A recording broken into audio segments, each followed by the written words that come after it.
बिहार से तबादला जो है कश्मीर हुआ, क्या वो 370 के लिए स्पेशल तबादला था? 100%। पुलवामा हुआ आपके टाइम में। मैंने प्रधानमंत्री को जब इत्तला दी तो इन्होंने मुझे कहा कि नहीं तुम चुप रहो, फिर उन्होंने नैरेटिव बदल दिया, पाकिस्तान करके उस चुनाव में उसका बेनिफिट दिया। रिश्वत कांड, उसको लेके सीबीआई ने भी दस्तक दी। 2 मामले मेरे सामने आए और उन्होंने बताया गया कि साहब इनमें 150 करोड़ रुपया मिलेगा, तो मैंने दोनों वो खत्म कर दिया। पीएम को बताया आके मैंने, साहब ऐसे एक में अंबानी थे। बीजेपी ने अपने ही लोगों को बड़े बड़े शिक्षा संस्थानों में वाइस चांसलर लगा रखा है। जितने ये सेंट्रल यूनिवर्सिटीज हैं उनके सब वाइस चांसलर आरएसएस की सिफारिश से बने। भाजपा ने पिछले कुछ चुनाव में रुपए देकर वोट खरीदे। ट्रक भरकर राज्यों में पैसा भेजा जाता है। महाराष्ट्र में 10,000 रुपए में एक वोट खरीदा। इसमें कोई शक नहीं बीजेपी रुपया बांट के चुनाव लड़ती। आपने कहा था मैं लिख कर देता हूँ कि मोदी सरकार नहीं आएगी, लेकिन सरकार तो फिर भी आ गई। सरकार तो नहीं आ रही थी अगर ये 2 पार्टियां बाहर से सपोर्ट ना करें। मोदी जी को तो लोगों ने हरा ही दिया था एक तरह से, वो तो फिजूल कह रहे हैं मुझे तीसरी बार जिताया। आपने कहा राकेश टिकैत की गिरफ्तारी आपने रुकवाई।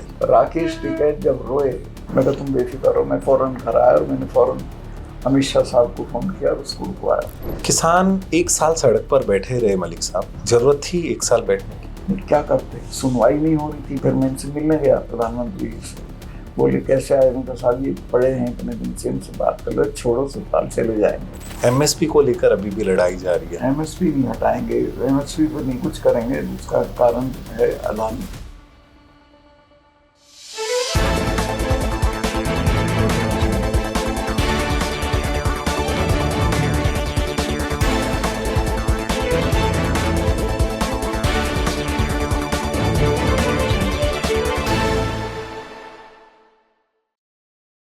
नमस्कार दोस्तों, क्वेश्चनर में आपका स्वागत है। आज की शख्सियत की बात करें तो ये छात्र नेता से लेकर और असीम पदों पर रहे। यानी कि पहली बात करें 1965 में छात्र नेता, उसके बाद विधायक, राज्यसभा सांसद, केंद्रीय मंत्री और 5 राज्यों के गवर्नर। ना केवल गवर्नर बल्कि धारा 370 जो इतिहास में दर्ज है, धारा 370 को हटाने का रिकॉर्ड वो सतपाल मलिक, जो महामहिम जम्मू रहते हुए उन्होंने इस धारा को हटाने का काम किया और वो देश नहीं बल्कि पूरी दुनिया में चर्चा का विषय बना। मलिक साहब, आपका स्वागत है। पहला सवाल आपसे, कैसे आपने उस मंदे दौर में जो एक छात्र नेता, युवा नेता के रूप में ये शुरुआत की? मैं मेरठ कॉलेज में इंटर करने के बाद मेरठ कॉलेज में गया। मैं डिबेट अच्छी बोलता था तो मैं प्रेसिडेंट हो गया, और प्रेसिडेंट हो गया तो मैं उन दिनों बहुत बड़े पैमाने पे लोहिया जी का इम्पैक्ट था नौजवानों पे, तो उनके टच में आया। मधुली में लोहिया, राजनारायण, और फिर एक्टिव पॉलिटिक्स में आ गया। 1974 में आप जो है विधायक बन गए बागपत से। वो चरण सिंह जी ने मुझे टिकट दिया बुला के कॉलेज से। कॉलेज में मेरी काफी अच्छी ख्याति हो गई थी। और 28 साल की उम्र थी। हाँ, 27 ही की थी तब तो करीब। तो मैं फिर विधायक हो गया उस सीट से जहाँ 3 बार से चौधरी साहब का उम्मीदवार नहीं जीता था, बड़ों से। तो आचार्य दीपंकर लड़ते थे, वहाँ हारते नहीं थे वो किसी से, तो उस पे लड़ा, मैं जीत गया ईश्वर के पास।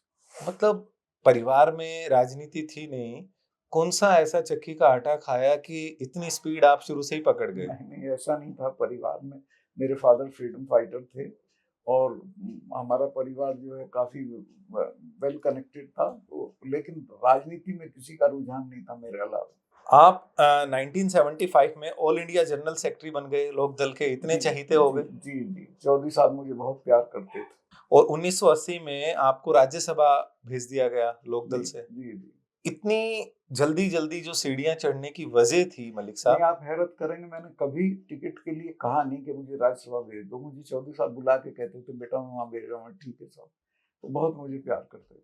उसके बाद ऐसी क्या वजह आई, उस प्यार में खटास हो गए? 1984 में आप कांग्रेस में आ गए। खटास नहीं हुई, वो जब अजीत सिंह जी विदेश से आ गए तो परिवार ने चौधरी साहब को प्रेशराइज किया कि ये भी जाट है, सतपाल भी जाट है, दोनों बागपत से हैं, तो सतपाल इसके लिए प्रॉब्लम क्रिएट करेगा, तो सतपाल को दूसरा रास्ता पकड़े। तो उन्होंने मुझे बुला कहा बेटा मेरी मजबूरी है, तुम देखो कुछ और करो। मैं कहा ठीक है, मैं तो खा कमाऊंगा सर, धन्यवाद।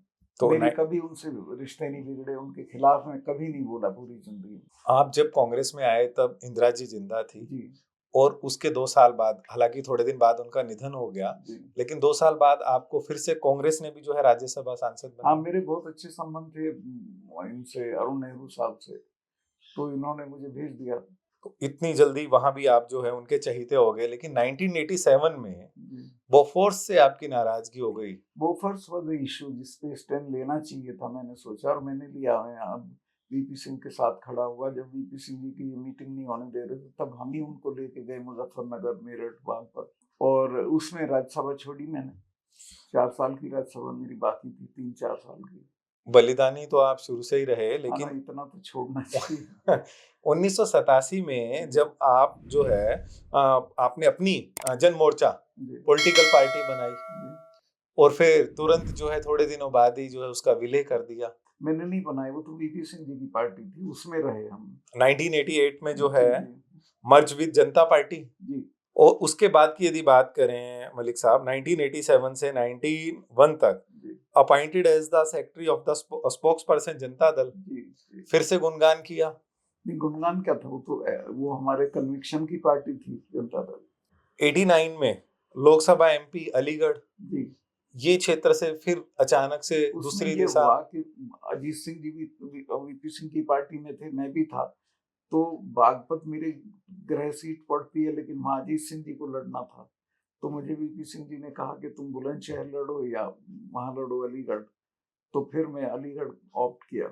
आपको रास आ गया, मंत्री भी बने। ईश्वर कृपा रहती हो तो कोई। उसके बाद बीजेपी का कहां से आपको ये सूझा कि बीजेपी 2004 तो में आप बीजेपी में आ मैं गए? बिल्कुल जब सब ऑप्शंस खत्म हो गए तब देन आई ज्वाइन।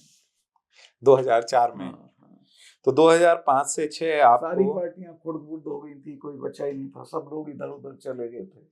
लेकिन कांग्रेस का राज तो जो है लगातार उसके बाद भी 2004 के बाद 10 साल रहा, और मनमोहन सिंह 2 बार प्राइम मिनिस्टर रहे। वो रहे, बस वो जो जिनके मेरे साथ संबंध थे वो वहाँ नहीं रहे, ना आरिफ और नेहरू, हमारा एक गैंग था एक, तो हम सब लोग बाहर हो गए थे। आजकल आपकी कांग्रेस से बहुत नजदीकियां हैं। राहुल नहीं, गांधी आपको बहुत रास आते हैं, इंटरव्यू देते हैं। नहीं, नहीं, मैं राहुल को बहुत पसंद करता हूँ and I wish him well, और he will go a long way, बहुत दूर तक जाएंगे वो। 2005-6 में आप उत्तर प्रदेश के जी। प्रदेश उपाध्यक्ष बनाए गए बीजेपी के। जी। उसके बाद की बात करें, 2009 में आपको ऑल इंडिया किसान मोर्चा का जी। राष्ट्रीय अध्यक्ष बनाया। जी। तो किसानों की तभी से आपने सुध लेनी शुरू नहीं, की? मैं शुरू से चरण सिंह जी के साथ था, तो किसान पॉलिटिक्स में मेरी दिलचस्पी थी, और मैं किसानों के सवालों पे मेरी नॉलेज भी थी, तो मेरी दिलचस्पी थी। 2012 और 14 जी। 2 बार आपको राष्ट्रीय उपाध्यक्ष बीजेपी ने जी। बनाया। जी, 2 बार। तो बीजेपी ने दिया बहुत, उसके बाद यानी कि आपको सीधा गवर्नर बना दिया 2017 में, जी। और 5 स्टेटों का। जी। आपको लगता 5 था? ही स्टेटों का बनाया क्या, वो तो मेरे ट्रांसफर होते थे। चूंकि मैं जहाँ होता था वहाँ मैं बता देता था भाई ये गड़बड़ हो रही है, चीफ मिनिस्टर ऐसे कर रहा है, तो मैं अनकंफर्टेबल हो जाता था, तब मुझे दूसरी जगह शिफ्ट कर देते। शुरुआत जो है वो बिहार से करते कश्मीर हैं। तो उन्होंने अपनी चॉइस से भेजा, चूंकि कश्मीर में कुछ काम कराना था, वो 370 वाला। ये कैसे लगा कि कश्मीर में अगर कोई सूटेबल आदमी है 370 के लिए तो उसका नाम सतपाल मलिक है? ये आरिफ मोहम्मद ने सजेस्ट किया था इन लोगों को। उसमें ये चाहते थे कि कोई संघ का आदमी ना हो या हमारी बैकग्राउंड का ना हो, तो ज्यादा आसान रहेगा। आप बिहार से, उड़ीसा का तो आपके पास हालांकि 2-2.5 महीने 3 महीने का बिहार एडिशनल से चार्ज था। सीधे सीधे बिहार से तबादला जो है, कश्मीर हुआ। तो क्या वो 370 के लिए स्पेशल तबादला था? 100%। आपको कब पता लगा, आने से पहले या बाद में? नहीं, वहाँ जब ज्वाइन आप, करने के बाद 1-2 बार मेरी बात हुई, तो मुझे अंदाज हुआ कि करना है। आपने मन बना लिया था कि मैं हाईकमान का आदेश? मैं कहा, इसमें मैं उसको गलत भी नहीं मानता था, तो मैंने मन बना लिया था, और उसको मैंने फ्लॉलेसली एग्जीक्यूट किया। जिस वक्त 370 हट रही थी, तो दिल्ली में बड़ा टेंशन था, क्या हो जाएगा, महबूबा कह रही थी खून की नदियां बह जाएंगी, और यहाँ भी बड़ा डर था, यहाँ से फोर्सेस भी भेजी गई। मैं क्या बात है कि साहब वो कुछ हो सकता है सतपाल भाई? मैंने कहा साहब कुछ नहीं होगा, मैं हूँ यहाँ। मैंने वहाँ लोगों में काम कर रखा था कश्मीर के, और मैंने उन्हें समझा रखा था, मुझे देखो तुम्हारे बच्चे मरते हैं, इनके नेताओं के तो लंदन में पढ़ रहे हैं, तुम क्यों झगड़ा करते हो? दिल्ली से जो तुम चाहोगे मिल जाएगा तुमको बातचीत से। तो वो कुछ नहीं हुआ, सक्सेस हो गया। लेकिन उसके बाद की बात करें, पुलवामा हुआ आपके टाइम में, आपने ये बात अलग है कि वो जिक्र जो किया, वो खुलासा किया, वो मेघालय में जाकर किया, तब आप मेघालय शिफ्ट हो गए थे, और कई लोगों ने आरोप भी लगाया क्या सतपाल मलिक जो है अब क्यों बोल रहे हैं? जिस दिन पुलवामा हुआ मैं उसी दिन बोला, और मैंने प्रधानमंत्री को जब इत्तला दी, शाम को मिले मुझे नेशनल कॉर्बेट पार्क में, अपनी कोई शूटिंग करा रहे थे, जब शाम को आए 6 बजे, इन्होंने पूछा सरदार भाई क्या बात थी, तो मैं कहा ऐसे ऐसे हो गया है और इसमें हमारी गलती से हुआ है, तब बोला था। तो इन्होंने मुझे कहा कि नहीं तुम चुप रहो। 1-2 दिन मुझे लगा, फिर एनएसए का फोन आया डोभाल डोभाल जी का कि सतपाल भाई आप अभी चुप रहिए। मैं कहा ठीक है, क्योंकि इन्हें पता था मैं कहूँगा हमारी गलती से हुआ। फिर उन्होंने नैरेटिव बदल दिया, पाकिस्तान पाकिस्तान करके उस चुनाव में उसका बेनिफिट लिया।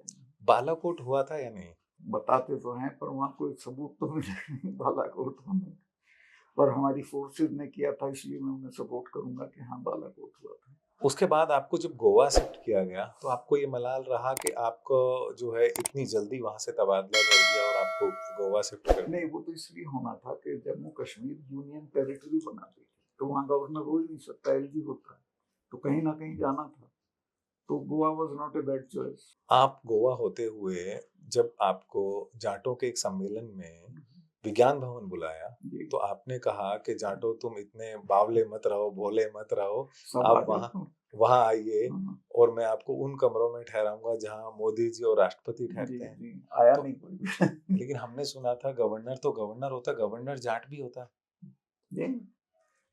राज्यपाल तो सभी का होता है, हाँ, वो तो लेकिन मैं राज्यपाल एक तो जाति मैं का तो होता है। वो ये चूंकि वो सम्मेलन जाटों का था, विज्ञान भवन में जाटों कौम का सम्मेलन था जिसमें मैं बोल रहा था। कौम का मसीहा बनने के लिए ना बयान ना दिया। वो कुछ नहीं, वो तो एक नेचुरल कोर्स है, कभी मैं जहाँ हूँ वहाँ आओ, तुम्हारी हाल वक्त करूंगा। आप एमएलए बने 1974 में, आप जो है एमपी बने 1980 में, फिर एमपी बने 1986 में, फिर एमपी बने 1989 में। कई लंबा सफर रहा, लेकिन आप चुनाव हारे, उनका जिक्र कर लेते हैं। जी आप अलीगढ़ से 1996 में जो है चुनाव हार जी गए, जी जी। उस पर क्या कहना है आपका? उस पे वजह? मेरा कहना कि मेरी गलती थी, मुझे नहीं लड़ना चाहिए था, चूंकि मैं गया ही नहीं था इस दौर में पूरे टाइम में। आपको लगा कि पहली बार आपने पैर चौका मार दिया था तो इस हाँ बार तो हो जरूर जाएगा। होगा। लेकिन दूसरा, आप बीजेपी से लड़े, अपने ही होम टाउन में हार गए 2004 में। बागपत में हाँ जी। वो तो हारना था, अजीत सिंह को जीतना था, मैं लड़ना नहीं चाहता था उस चुनाव को। लेकिन बात यह है मलिक साहब, अगर वोटो परसेंटेज की बात करें 14,000 महज वोट आए आपको, नहीं नहीं, गलत 12%। गलत है, कहीं आप कितना कितना वोट था? दोबारा चेक कराइएगा। आप थर्ड पोजीशन पे थे। हाँ थर्ड नहीं, सेकंड पोजीशन पे था शायद, दिखवा दीजिएगा आप। आपके अनुसार आप कितने वोटों से हारे? नहीं, लंबा हारा मैं, अजीत सिंह जी का, चूंकि अजीत सिंह चौधरी साहब के बेटे थे। तब आपको अपनी हार पहले से तय दिख रही हाँ थी, पहले तो से फिर लड़ने की क्या पर्चा मजबूरी जिस थी? दिन भरने गया तभी से, चूंकि मुझे आदेश हुआ कि आपको जाना है लड़ना है, मैंने पूछा भी क्यों, ये तो अजीत सिंह जीतेंगे, मैं तो जीतूंगा नहीं, कहने लगे अजीत सिंह फिर घूम नहीं पाएगा ज्यादा इधर उधर, ये इनकी स्ट्रेटेजी थी। आप नए नए भाजपाई थे। जी मना भी नहीं कर सकता। ये सिलसिला था आपकी जर्नी का। जी अब बात आती है बयानों की, जिसके जी नाम से सतपाल मलिक मशहूर है जी जी। अपने अक्सर बयानों में। आपने बयान दिया कि प्रधानमंत्री ने उनको पुलवामा हमले को लेकर किसी से बात ना करने से हाँ, रोका मुझे था। चुप रहने को कहा। ये बात ठीक है? 100% I can say it on oath. Pulwama हमले को लेकर आपने ये भी कहा था कि सरकार की गलती से, और आपने अभी भी बताया कि वो मैं क्राफ्ट देने से मना अभी कर भी दिया। एयरक्राफ्ट मांगा था और बहुत दिन तक वो एप्लीकेशन लंबित रही मिनिस्ट्री ऑफ होम में, इन्होंने मना कर दिया, और इतना बड़ा काफिला सड़क से नहीं गुजारते हैं। हरियाणा चुनाव को लेकर 2024 के जो नतीजे आए, आपने कहा ईवीएम को बंद करो, बीजेपी की सरकार को घमंड आने की बजाय जनता की सेवा करनी चाहिए, ये जीतने के बाद कह दिया। तो उसकी वजह क्या मानते हैं कि नहीं, ईवीएम वहां वजह? मैं ग्राउंड पे था हरियाणा में, और कोई नहीं कह रहा था हरियाणा में ये लोग जीतेंगे, तो उसमें ईवीएम का रोल हो सकता है। इंटीग्रिटी डाउटफुल आपको वजह कहाँ लगती है? नहीं, ये कुछ गड़बड़ तो है। महाराष्ट्र में भी यही हुआ, कहाँ कौन कह रहा था ये जीतेंगे, दिल्ली? महाराष्ट्र में जीत गए। दिल्ली का तो दूसरी तरह की कॉन्स्टिट्यूंसी मैं नहीं कह सकता, पर ये हरियाणा तो बिल्कुल नहीं जीत रहे। हरियाणा में भी 48 सीटें आई, सॉरी, और दिल्ली में भी 48 आई, और खूब आई जी महाराष्ट्र जी। जो है वो तो सिंगल लार्जेस्ट जो है भाजपा ही थी, और वहां उन्होंने अपना मुख्यमंत्री भी बना लिया। हालांकि आपने तब भी ये कहा था कि वो नहीं जीतेंगे। कश्मीर में बतौर गवर्नर आपने एक और बयान दिया था, उसको लेकर जब आप वहां से हट चुके थे, रिश्वत कांड, उसको लेके सीबीआई ने भी दस्तक दी। क्या था वो मामला? वो ये था कि जब मैं गया वहाँ, तो मुझे 2 मामले मेरे सामने आए, और उन्हें बताया गया कि साहब इनमें 150 करोड़ रुपया मिलेगा। तो मैंने दोनों वो खत्म कर दिया, पीएम को बताया आके, मैंने कहा साहब ऐसे ऐसे, एक में अंबानी थे, एक और था, और छोटे अंबानी? हाँ, तो उन दिनों पीएम उनको लेके गए थे विदेश, मुझे पता था इनके दोस्त हैं तो बता दूं, मैंने जाके इनको कॉन्फिडेंस में दिया, तो इन्होंने, मैं इनके पीछे तारीफ करूंगा, इन्होंने कहा नहीं नहीं नहीं, नो कॉम्प्रोमाइज ऑन करप्शन। लेकिन आपने ये भी कहा था, मुझे बहुत अच्छे से याद है, कि एक आरएसएस के नेता का फोन आया, बाद में आपने कहा मुझे उनका नाम नहीं लेना चाहिए था। अभी भी मैं नाम नहीं लूंगा, तो आरएसएस का नेता तो मुझे मिलने आया अगले दिन, अरे कैंसिल कर दिया क्या आपने? मैं कहा, कहीं चिट्ठी चली गई? मैं कहा चली गई, तो फिर वो चाय पी के चले गए। लेकिन कांग्रेस ने उनका खूब नाम लिया। कौन थे? एनीवे, मैंने नहीं लिया। अगर बात करें अग्निपथ योजना की, कृषि कानूनों की, आपने कहा कि ये दोनों सरकार की साजिश है, सरकार इनको भुनाने में लगी हुई थी। देखिए, सरकार जो इस वक्त दिल्ली में है उसका एटीट्यूड है किसानों, खेती को मुनाफे की मत छोड़ो ताकि किसान खेती छोड़ बगे और फिर कॉर्पोरेट को दे दो, और यही फौज का है। फौज का, अब बताइए अग्निपथ के बाद फौज में क्यों जाएंगे लड़के? मैं तो जब जाता था देहात में तो नहर की पटरियों पर लड़के दौड़ लगाते हुए मिलते थे, मैं क्या बात है, कहना सब फौज में जाना चाहते हैं।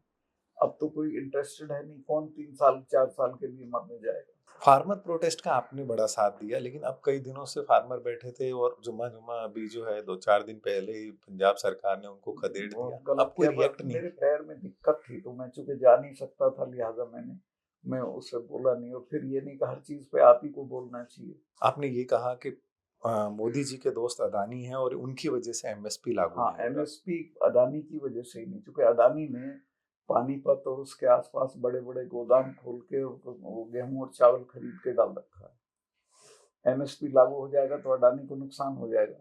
आप चौधरी चरण सिंह जी के बेहद चहीते रहे, उनका गुणगान आज भी करते हैं, आज भी करता हूँ, लेकिन वो फैमिली आज भाजपा के साथ है। कोई बात नहीं, वो जहाँ भी हैं खुश रहे। मैं तो कभी जयंत के लिए भी I always wish him well. आपने भाजपा की इस बात पे भी तारीफ की कि चौधरी चरण सिंह जी को उन्होंने भारत रत्न से नवाजा। जी जी जी, हालांकि चरण सिंह जी डिजर्व करते थे, पर उन्होंने किया ही, इसके लिए मैं तारीफ करूंगा। आपने कहा गवर्नर के पास कोई काम नहीं होते, कश्मीर में जो गवर्नर रहते हैं वो दारू पीते हैं और गोल्फ खेलते हैं। वो मैं दोहराना नहीं चाहता, बट यू नो गवर्नर क्या करते हैं। आप और हम जानते हैं, लेकिन ये है कि अब आपके माध्यम से सारा देश जाने तो सच क्या है, क्योंकि आपने, सच ये कि गवर्नर पे कोई काम नहीं होता। तो क्या लाइफस्टाइल होती है फिर? तफरीह करते हैं, वो टाइम टेबल होता है 4-6 लोगों से मिलने का, कर दिया, उन्हें चाय पिला दी, तो फिर शाम को घूमो फिरो। तो इजी लाइफ। इजी लाइफ है, बहुत इजी लाइफ है। नरेंद्र मोदी की पॉपुलैरिटी बनाई गई है, इसके पीछे कौन लोग काम कर रहे हैं? क्या बनाएंगे? ये आपका बयान था कि नरेंद्र मोदी को पॉपुलर जो है, उनकी पॉपुलैरिटी, उनकी प्रसिद्धि। हाँ, उसमें उनका बेसिकली क्या था वो तो मैंने पूरा फॉलो किया। वो जो दंगा हुआ है अहमदाबाद में, उस वक्त हिंदू साइकी में चला गया कि मोदी ने कराया, मोदी का सपोर्ट, और मोदी का ग्राफ उसी से बढ़ा, और उसी से वो हिंदू उन लोगों के नेता हो गए। आपने कहा कि आरएसएस के कुछ लोग मोदी जी से खुश नहीं है, कहाँ से लीकेज हुई ये बात, कैसे नहीं, पता? तो मिलते रहते हैं, हमको बात होती है काफी। तो अब तो खुश हैं, आरएसएस के बढ़िया बढ़िया ऑफिस बनवा दिए मोदी जी। तो पहले नाखुश थे? नहीं, उसमें एक सेक्शन है जो अभी भी खुश नहीं है। बीजेपी ने अपने ही लोगों को बड़े बड़े शिक्षा संस्थानों में वाइस चांसलर लगा रखा है। मैं बताता हूँ, जितने ये सेंट्रल यूनिवर्सिटीज हैं उनके सब वाइस चांसलर आरएसएस की सिफारिश से लगे, सब। और उसमें बहुत से ऐसे हैं कि जो इंटर कॉलेज का प्रिंसिपल होने की काबिलियत भी नहीं रखते हैं। तो नॉन डिजर्विंग। Non deserving.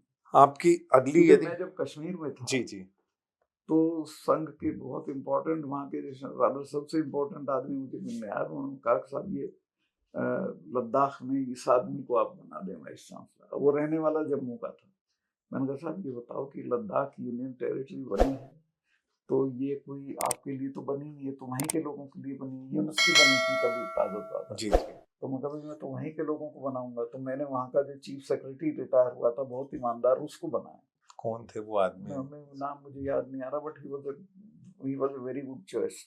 याद नहीं आ रहा है, बताना नहीं चाह रहा। नहीं, याद नहीं आ रहा। आपने कहा आरएसएस जो है सीएम योगी को बतौर प्राइम मिनिस्टर देखना चाहती है। आपकी नजर में योगी जी बतौर मुख्यमंत्री कैसे हैं? मुख्यमंत्री के तौर पे वो अच्छे हैं, बट पीएम पे मैं भी कोई कमेंट नहीं करूंगा। लेकिन ये आपने कहा था कि आरएसएस सीएम योगी को बतौर प्रधानमंत्री देखना चाहते हैं। पता नहीं, मुझे अंदाज नहीं है, बट ये कोई बुरा नहीं है अगर चाहें तो। योगी बहुत अच्छा काम कर रहे हैं यूपी में, लॉ एंड ऑर्डर को उन्होंने बहुत अच्छे से किया, और आपका वो जो था कुंभ, उसको बहुत सक्सेसफुली इन्होंने किया है। जाटों को अलग करने की कोशिश की जा रही है, लेकिन जाट समुदाय एकजुट होकर फिर से खड़े होंगे। जाट, सिख, मुसलमान यदि एक मंच पर आ जाएं तो जो है 2029 की तैयारी होगी और इसको लेकर जल्दी एक मंच की घोषणा होगी। मंच की घोषणा का तो मुझे पता नहीं, पर जो मेरी फीलिंग है, ये जाटों को आइसोलेट कर रहे हैं। सब जगह चुनाव होता है तो जाट वर्सेस ऑल करने की कोशिश करते हैं, जो हरियाणा में भी किया। तो जाट इस बात को समझ गया है, और जाट का ये एटीट्यूड है कि अच्छा ठीक है, तुम हम अलग हैं तो हम भी अलग ही रहेंगे। तो अब जाटों के, जाट सिख और जाट मुस्लिम के बीच में एक कम्युनिकेशन शुरू हो गया है कि इकट्ठा रहो, और ये इकट्ठा हो जाएंगे तो लाहौर से लेके अलीगढ़ तक सिनेरियो बदल जाएगा पूरा। पॉसिबिलिटी कितनी लगती है? भाई मेरी एज ज्यादा होगी नहीं, मैं ही कर देता इस काम को, 100% हो जाता। उम्मीद किससे है?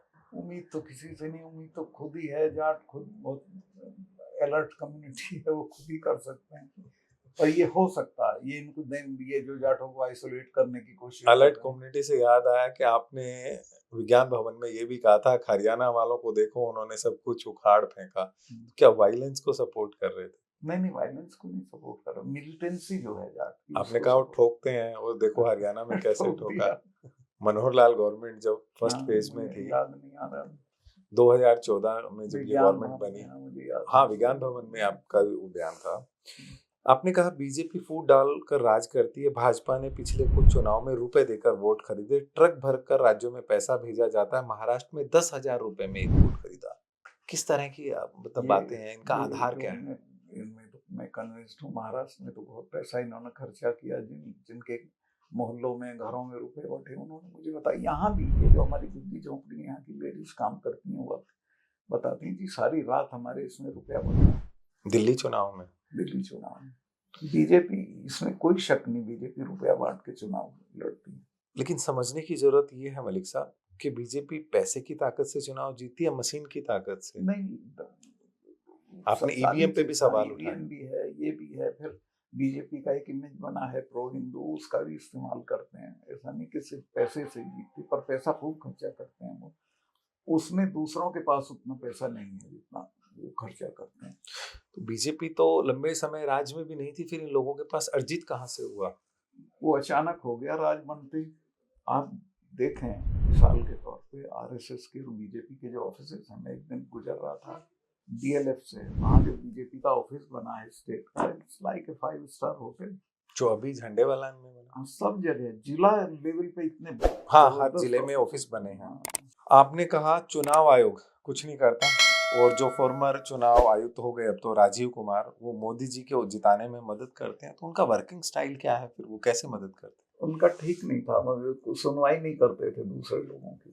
लेकिन चुनाव आयुक्त को, मुख्य चुनाव आयुक्त को नियुक्त करने को लेकर जो प्रक्रिया बनाई गई थी सरकार ने, तो उन्होंने संशोधन कर दिया ना, और वो मामला कोर्ट में लंबित होने के बावजूद भी नया अपॉइंटमेंट भी हो गया।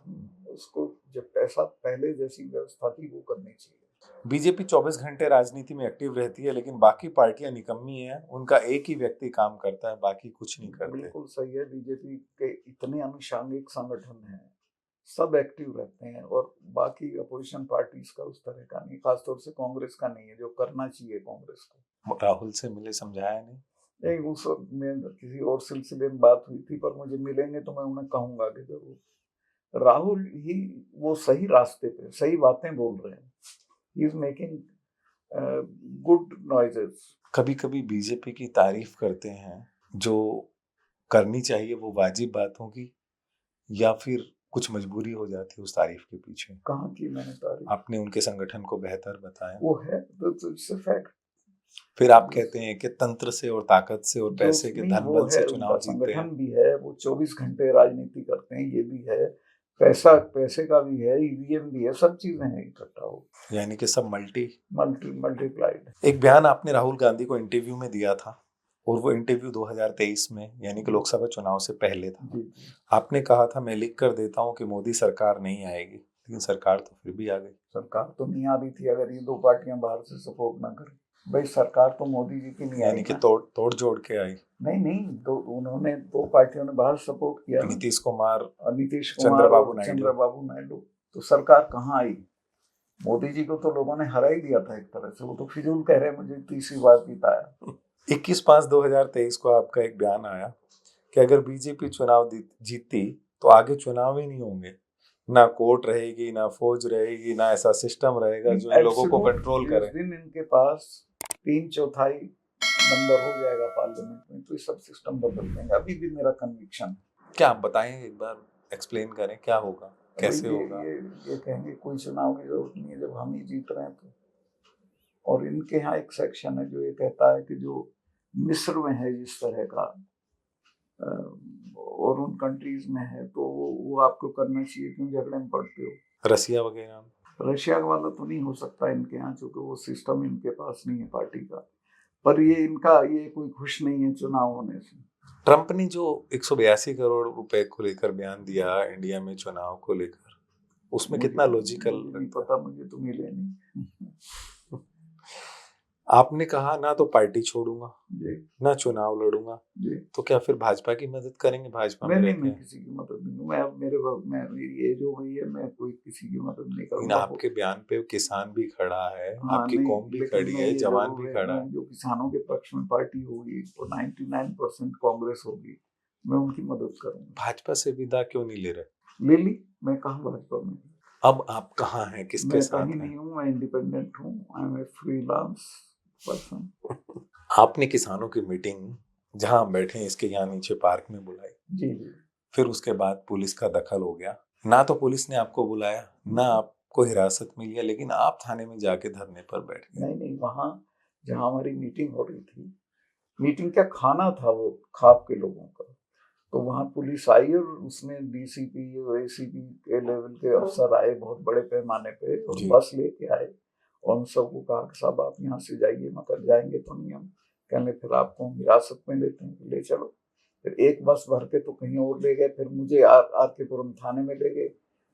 तो उसका रिएक्शन हुआ, फिर बागपत से लोग चल दिए, जगह जगह से वहां से चल दिए आपकी जो जींद वाली जो जगह है मिलिटेंट, तो रिएक्शन हो गया। तो इन्होंने 1 घंटे बाद फौरन खंडन कर दिया कि उन्होंने गिरफ्तार नहीं किया, वो ऐसे ही आए चाय पीने। ये पुलिस की अपनी थ्योरी थी या इसके पीछे कोई साजिश थी? कौन सी? जो आप लोगों को डिटेन किया? डिटेन करने का तो ऊपर से आदेश था, लेकिन उसका जब रिएक्शन हुआ ना जगह जगह से, मुझे याद है मेरे गांव से, डिकोली से, बागपत से बसें भर भर के लोग चल दिए, तो इनको फिर ये हुआ कि तो बड़ा फसाद हो जाएगा, then they changed their stance। इस फसाद से याद आया और अगले सवाल से मुझे उम्मीद है कि जिस बेबाकी से आप बात करते हैं, जवाब देते हैं, वो देंगे। आपने कहा राकेश टिकैत की गिरफ्तारी आपने रुकवाई, कितना सच? 100%। तो राकेश टिकैत जब रोए तो मैंने घर आके अमित शाह साहब को फोन किया। मैंने कहा साहब ऐसा ऐसा हो गया और ये लोग शायद उसको अरेस्ट, बहुत फोर्स भेज रखी थी वहाँ, उसको अरेस्ट करेंगे और कल मुजफ्फरनगर में पंचायत है, रिएक्शन हो जाएगा और ये बहुत बड़ा फसाद होगा आपके। तो उन्होंने कहा क्या करें? मैं कहा कुछ मत करो, आज की रात मत अरेस्ट करो। कहने ठीक है, कह दो मैं लाइन पे हूँ, मेरे से बात कर लेगा। मैंने राकेश को कहा, मैं तुम बात कर लो, तुम्हारी गिरफ्तारी अब नहीं होगी। वो तो बहुत डरा हुआ था कि गिरफ्तारी भी होगी। उसको कुछ गुंडे भेज दिए थे उसके लोगों को पीटने के लिए, जिसमें नंद किशोर गुर्जर के जरिए भेजे थे वो लोग। तो खैर बात हो गई, उसकी गिरफ्तारी नहीं हुई। टिकैत जो इतने बेबाक नेता हैं, हमेशा जो है किसानों की आवाज उठाते हैं, हर आंदोलन में जो है अगुवाई करते हैं, और महेंद्र सिंह टिकैत उनके बेटे हैं, वो फैमिली जो हमेशा किसानों के साथ रही और आप चौधरी चरण सिंह के साथ रहे, डर कैसा था? वो रोए, वो भय कैसा था? वही था, उन्हें पता चल गया। कहा उन्होंने मुझे कि ना गुंडे बुला रखे हैं जो मेरे साथ बैठे हैं यहाँ, और बुजुर्ग लोग थे उसके साथ, कि इनको पिटवाएंगे। मैं कहा तुम बेफिक्र रहो। मैं फौरन घर आया और मैंने फौरन अमित शाह साहब को फोन किया और उसको रुकवाया। इस फैसले को आप कैसे देखते हैं? बीजेपी का ये फैसला ठीक था, गलत था? क्या उसे अरेस्ट करने का गलत, रुकवाने का या करने का? दोनों ही ठीक थे। जो आपकी मतलब उसको रोका, अच्छा पैरवी के कारण ये रुक गया। बहुत दूर तक जाता उसका, चूंकि अगले उसी दिन मुजफ्फरनगर में पंचायत थी अगले दिन, तो वो बहुत वायलेंट रिएक्शन होता उसका। किसान 1 साल सड़क पर बैठे रहे मलिक साहब, उसके बाद जो है तीनों कृषि कानून वापस हुए। जरूरत थी 1 साल बैठने की? क्या करते, सुनवाई नहीं हो रही थी। मैं तो गया पीएम से, मेरे तो रिश्ते पीएम से उसी पे खराब हुए। मैं गवर्नर था, मैंने 10 दिन सोचा कि मैं क्या करना चाहिए। फिर मैं इनसे मिलने गया प्रधानमंत्री जी से, बोले कैसे आए? उनका साहब ये पड़े हैं इतने दिन से, इनसे बात कर लो, छोड़ो सत्पाल, चले जाएंगे। फिर उन्होंने दोबारा, मैंने घुमा फिरा के कहा कि आप ना करो, किसी मिनिस्टर को भेज दो, कि नहीं खुद चले जाएंगे, क्या हो रहा है। फिर मैंने कहा साहब आप जानते नहीं हो ना सिखों को ना जाटों को, ये खुद नहीं जाएंगे, तब जाएंगे जब आप चले जाओगे। तो एकदम वो सतर्क हुए, और उसमें फिर उन्होंने और बहुत रिएक्शन, उनको जगह जगह से आ रहे थे, ये बोलिएगा नहीं, आपसे बता रहा हूँ, आर्म्ड फोर्सेज से आ रहे थे कि इतने दिन से पड़े हैं हमारे लोग, उनके साथ बदसलूकी हो रही है। तो तब इन्होंने वापस लिए होती, इनका माफी मांग के लिए। फिर उन्होंने कहा कि हम समझा नहीं पाए। आपको लगता है कि इसका रिएक्शन फोर्सेज में हो जाता, बगावत हो जाती? 120% कुछ ना कुछ हो जाता। फिर आप हॉस्टाइल नहीं कर सकते ना कम्युनिटीज को। भाई आप अपनी सिक्योरिटी में तो कहोगे नहीं, जाट नहीं होगा मेरी सिक्योरिटी में खड़ा हो, पता नहीं कौन सा दिमाग फिरा क्या कर दे। यानी कि जैसा 1984 में इंदिरा जी के साथ हुआ। हाँ, कुछ भी हो सकता है। किसान आंदोलन के तीनों कृषि कानून वापस हो गए, एमएसपी को लेकर अभी भी लड़ाई जारी है। एमएसपी नहीं हटाएंगे, एमएसपी पर नहीं कुछ करेंगे, उसका कारण है अडानी। हरियाणा के चुनाव की बात करें, आप पूरा एक्टिव थे, हम भी देख रहे थे आपको, चाहे वो पहलवान हो, किसान हो, या फिर अग्निवीर के नाम पे जवान हो। हम महिला पहलवान की बात कर रहे हैं जंतर मंतर, उसके बाद भी बीजेपी पहले से ज्यादा सीटें ले गई, 48 सीटें। वहाँ कुछ हुआ, वो साधारण नहीं था। मैं तो खुद था ग्राउंड पे, कहीं नहीं जीत रहे थे, पता नहीं कैसे जीते। वो अभी भी मेरे लिए भी रहस्य है। तो लगता है वो खुलेगा या बोतल में बंद जिंद है? अब खुलेगा क्या, वो तो इन्हीं का कोई आदमी खोलेगा, बाकी तो पता नहीं क्या किया तो है उसने कुछ इन्होंने। 2024 के आम चुनाव में सतपाल मलिक ने किसकी मदद की? 24 वाला कौन सा? लोकसभा। मैं उसमें ज्यादा एक्टिव नहीं था। लेकिन कौम के लोग तो आपसे जुड़े ही हैं। तो मैंने इतनी की कि जहां जहां जाट बसता है वहां नरेंद्र मोदी नहीं जीते। उसमें सफल हुए? उसमें मैं गया, राजस्थान गया, लेकिन मैं चुनाव के नाम से नहीं गया, पहले ही गया था। राजस्थान गया, वेस्टर्न यूपी गया, तो आप सारा देखें अगर इलेक्शन का, तो इन्हीं एरियाज में हारे। आप और ज्यादा एक्टिव हो जाते तो और बेहतर परिणाम आते। परिणाम आते, सपोर्ट करने को पार्टियां ही नहीं अवेलेबल थी, इससे बेहतर क्या आते? परिणाम तो बहुत अच्छे आ गए थे। अगर इनको वो ना सपोर्ट करें, ये दोनों पार्टियां बाहर से जो कर रही हैं, तो सरकार से बाहर हो गए थे। सीबीआई ने दावा किया जब वो आपके यहाँ रेड की 2024 में, हालांकि आपसे कई घंटों तक पूछताछ भी की, कि कई जो है ट्रांजैक्शन मिली हैं, कई बाहर प्रॉपर्टी में इन्वेस्ट करने के पेपर मिले हैं, कुछ नहीं, और वो 30 जगह रेड थी, पर्ची भी नहीं मिली। आपने कहा कि 4-5 जोड़ी मेरे कुर्ते पजामे के अलावा कुछ नहीं। मेरे यहाँ बल्कि हंस रहे थे। वो मेरे गांव गए, मेरे गांव में मेरी हवेली है, परिवार की 250 साल पुरानी, उसमें दो कोठे और 3 चुबारे मेरे हिस्से में आते हैं।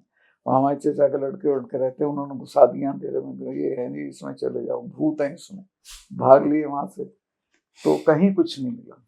आपने कहा कि जब आपकी उनसे बात हुई तो उन्होंने कहा कि हमारी नौकरी हमारी मजबूरी है। तो कहते हैं कि मजबूरी साहब, उनको दे वर नॉट हैप्पी जो काम कर रहे थे। जिन पटेल लिमिटेड प्राइवेट लिमिटेड को, ये पटेल इंजीनियरिंग लिमिटेड शायद वो कंपनी थी जिसको लेकर ये विवाद हुआ, उनके खिलाफ मुकदमे दर्ज हुए। उसका जब हुआ है डील, तब तो मैं था भी नहीं कश्मीर में। कहते हैं कि उसका वो पहले से रिजेक्ट कर दिया था, उसके बाद में फिर अप्रूवल दे दिया गया। मेरा उससे कोई लेना देना नहीं था, मैं था ही नहीं था। अभी सीबीआई का दिमाग में सतपाल मलिक को कोई डर है? अब मुझे नहीं पता, देखिए तो कुछ भी कर सकते हैं। आपने कहा कि आपसे जुड़े हुए अधिकारियों को, जो उस दौरान आपके कामकाज में सहयोगी थे, उनके यहाँ भी छापेमारी की, आप हॉस्पिटलाइज थे। मेरे जो स्टाफ के लोग हैं, राणा है, इन सबके यहाँ छापेमारी, इनके सबके फोन अभी तक रख रखे हैं सीबीआई ने। अब लगता है कि मामला सब ठंडा हो गया, या अभी और भी कुछ भी कर सकते हैं, अभी क्लोज नहीं किया उन्होंने, कुछ भी झूठ तूफान करके कर सकते हैं। I am prepared for everything. आपका ये भी कहना था कि अक्सर शिकायत करने वाले को सजा नहीं मिलती, यहाँ मुझसे इन्वेस्टिगेशन हो रही है। एग्जैक्टली, मैंने शिकायत की कि मुझे ये ऑफर हुआ, मेरी जांच कर दी। लगता है कि जो आरोपी हैं उनसे भी कोई पूछताछ हो रही है, या जो आरएसएस के बड़े नेता थे जिन्होंने अप्रोच किया था, उनका नाम आपने सीबीआई को बता दिया कि कौन आए थे आपके पास? नहीं, मैंने नहीं बताया। इससे क्या कहें? आपकी मजबूरी। किसी कुछ मत कहें आप। नहीं, क्यों मैं किसी को खामखा फंसवाऊं? लेकिन उसमें डेमोक्रेसी, मुझे गवाही देनी पड़ेगी ना सब जगह फिर, हालांकि उसका कुछ नहीं बिगाड़ेंगे, इज वेरी इंपॉर्टेंट। लेकिन सच तो सामने आना चाहिए लोकतंत्र में। सबको पता है, you also know, everybody knows what is what. एक अंतिम सवाल हाँ। फिर खत्म करते हैं कि अब आगे का सतपाल मलिक जी का फ्यूचर प्लान क्या है? मेरा फ्यूचर प्लान ये है कि मैं किसानों के जहाँ जहाँ मूवमेंट्स होंगे उनमें हिस्सेदारी करूंगा, पॉलिटिकल पार्टी में कोई ज्वाइन नहीं करूंगा, चुनाव में कोई नहीं लड़ूंगा, और चुनाव के वक्त तय करूंगा मुझे क्या करना है। तो यानी कि अब जो आगे आने वाले चुनाव, चाहे वो यूपी में है, बिहार में है, या फिर लोकसभा चुनाव, लोकसभा। तो ये थे Satpal Malik, former governor, former minister, farmer MP और फॉर्मर विधायक के साथ साथ फॉर्मर छात्र नेता। यानी कि इतनी सारी उपलब्धियां और 60 साल से ज्यादा कहें हम एक राजनीतिक अनुभव, जिस तरह से बेबाकी से ये बतौर गवर्नर होते हुए अपनी बात रखते थे, उसी बेबाकी से आज भी इन्होंने कई बातों का खुलासा किया। और 77 ईयर्स में, 77 सालों में आज भी ये लोगों के बीच जाते हैं, किसानों के बीच जाते हैं और उनकी बातें सुनते हैं। और इनका फ्यूचर प्लान भी यही है कि वो किसानों के हक के लिए अपनी अंतिम सांस तक लड़ाई लड़ते रहेंगे। तो फिलहाल के लिए शुक्रिया, फिर मिलते हैं नई किसी शख्सियत के साथ, तब तक के लिए नमस्कार।